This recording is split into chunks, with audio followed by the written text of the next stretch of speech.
Bonjour et bienvenue dans Deviens inspirant, le podcast qui te permettra de t'ouvrir à de nouvelles méthodes d'évolution, de réflexion et à une meilleure connaissance de soi. On abordera des sujets autour du développement personnel et spirituel, de la psychologie et des neurosciences. Je suis Gélissa Cerveau et je serai ton cobaye. J'apprends, j'expérimente ce que font des personnes inspirantes et qui réussissent et je te transmets ce qui fonctionne le mieux dans le but de t'aider à devenir la personne que tu veux être et à inspirer ton monde.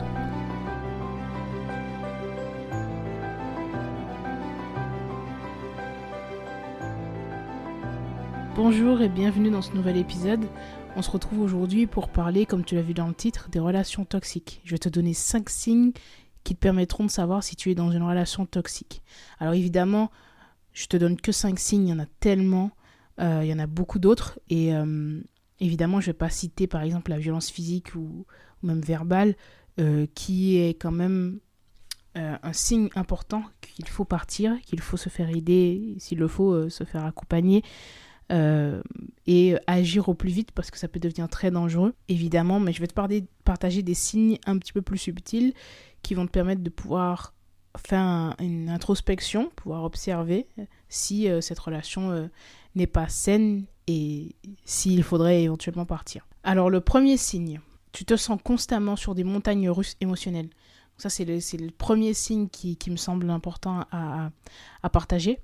C'est justement cette instabilité émotionnelle. Alors évidemment, dans toutes les relations, il y a des hauts et des bas, sauf que dans ce type de relation, les bas sont très violents, très intenses, et il y a souvent plus de bas que de hauts. Et en réalité, c'est une relation qui se caractérise souvent par justement ces hauts et ces bas intenses. Un jour, tu es au sommet, tu te sens aimé, le lendemain, c'est le drame, tu doutes de toi, tu es rempli d'anxiété. Une relation qui te fait douter de toi constamment, et une relation qui pourrait potentiellement être malsaine. Pourquoi ? Parce que c'est normal évidemment de douter de soi parfois, c'est normal si tu as un manque de confiance en toi, évidemment de douter de ta personne, de ne pas te sentir peut-être au top.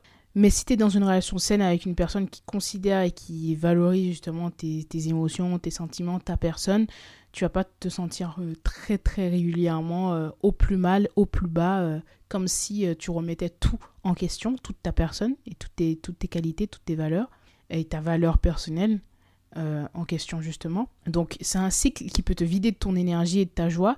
Dans une relation saine, tu devrais ressentir une stabilité émotionnelle, une constance dans la bienveillance aussi de l'autre. Quand tu te retrouves à marcher sur des œufs en permanence, il y a de quoi s'inquiéter. Si tu es tout le temps en train, comme je disais, de marcher sur des œufs, si tu es tout le temps en train de te demander si tu vas pas faire une gaffe, si tu as tout le temps peur, tu as cette boule au ventre parce que tu te dis mais s'il faut pas que je dise ce mot de travers parce que sinon ça va créer plein de problèmes, sinon je vais me faire crier dessus, il faut pas que je fasse comme ça, il faut que je respecte toutes les petites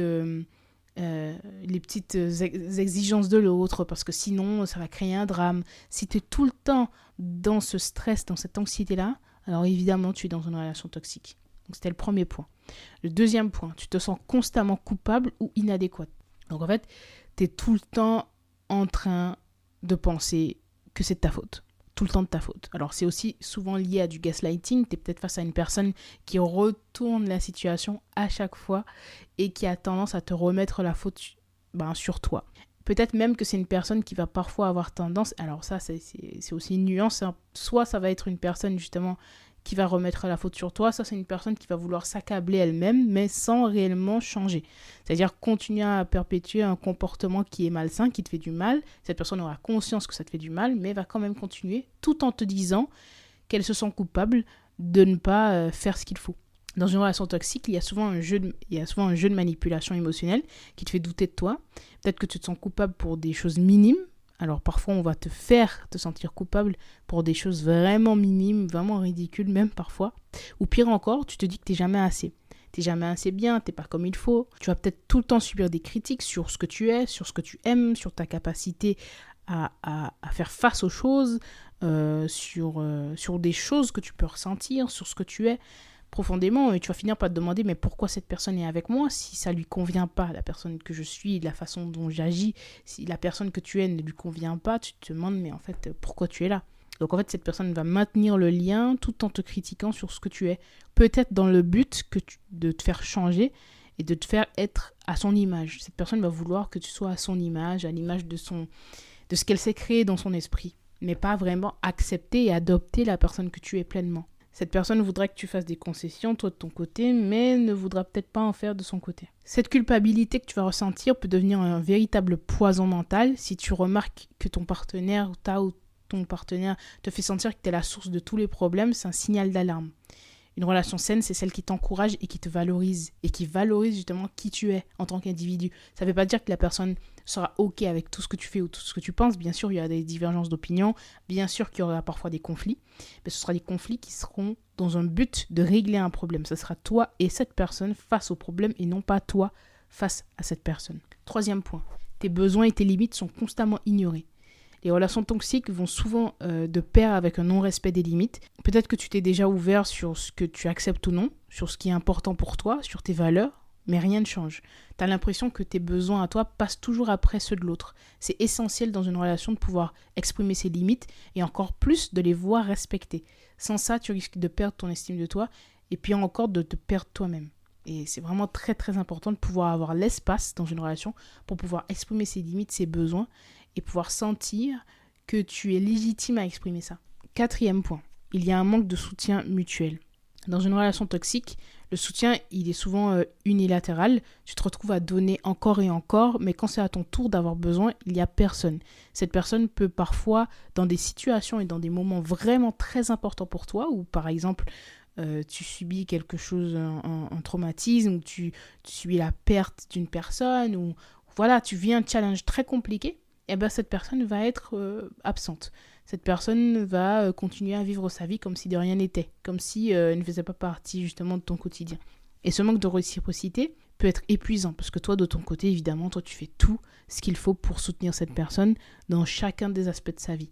Et donc forcément, tu es épuisé parce que tu ne retrouveras pas cela de l'autre côté. Il faut le dire, c'est frustrant. Les relations saines reposent sur un soutien mutuel. On est là l'un pour l'autre et pas seulement quand ça nous convient, pas seulement quand c'est facile. Parce qu'évidemment, c'est facile de soutenir quelqu'un quand il se lance dans une nouvelle discipline, par exemple, dans un sport ou quand il lance un projet. Mais par contre, le soutenir véritablement lorsqu'il vit un moment difficile, lorsqu'émotionnellement c'est très compliqué, bah là c'est beaucoup plus, évidemment c'est plus challengeant. Et donc ça montre aussi à quel point une personne peut t'aimer et considère ce que tu peux ressentir. Si tu as l'impression de toujours porter le poids de la relation sur tes épaules, c'est peut-être le moment de te poser des questions. Et enfin, le cinquième point, tu te sens piégé ou incapable de partir. Et ça, c'est un point vraiment important sur lequel je voulais vraiment appuyer. Parce que je pense qu'il y a beaucoup de personnes, et notamment des femmes d'ailleurs, je l'observe au quotidien, qui ont justement ce blocage, cette incapacité, ce sentiment qu'elles ne peuvent pas partir parce que... Parfois, c'est parce qu'on se sent coupable, parce que parfois, on se dit, mais en fait, ça fait tellement d'années que je suis dans cette relation, j'ai construit plein de choses, j'ai bâti plein de choses, j'ai mis beaucoup d'efforts, beaucoup de sueur, peut-être même j'ai aidé cet homme, pour beaucoup, elles vont se dire, mais j'ai aidé cet homme à se construire, je l'ai vu démarrer de zéro, on a construit plein de choses ensemble, parfois il y a un mariage, parfois vous avez acheté une maison ensemble, parfois il y a des enfants, il y a beaucoup de choses qui rentrent en compte, et donc elles se disent, mais pour moi, ça va être très compliqué de partir maintenant. Parce que j'ai l'impression de faire face à un échec. Si tu es dans cette situation-là, il faut comprendre qu'une relation qui ne fonctionne pas, c'est pas un échec. C'est juste que tu as vécu une expérience avec une autre personne qui t'a permis de grandir, d'apprendre plus sur toi, d'expérimenter des choses. Et peut-être que tu avais besoin de ça pour te découvrir un peu plus, pour savoir ce que tu veux, ce que tu ne veux pas, pour connaître tes limites, pour savoir aussi... pour avoir justement la capacité à prendre ta place et également pouvoir construire certaines choses. Alors aujourd'hui, tu as peut-être bâti des choses dans cette relation qui ont été utiles pour toi, malgré la souffrance, malgré les difficultés. Et maintenant, il est peut-être temps, c'est pas forcément le cas, mais il est peut-être temps de mettre fin à cette relation et de pouvoir partir vers des nouvelles aventures. Ça signifie pas qu'il faudra directement plonger dans une nouvelle relation parce que tu te connais mieux. Peut-être que tu auras besoin d'un temps de solitude pour un petit peu faire le bilan.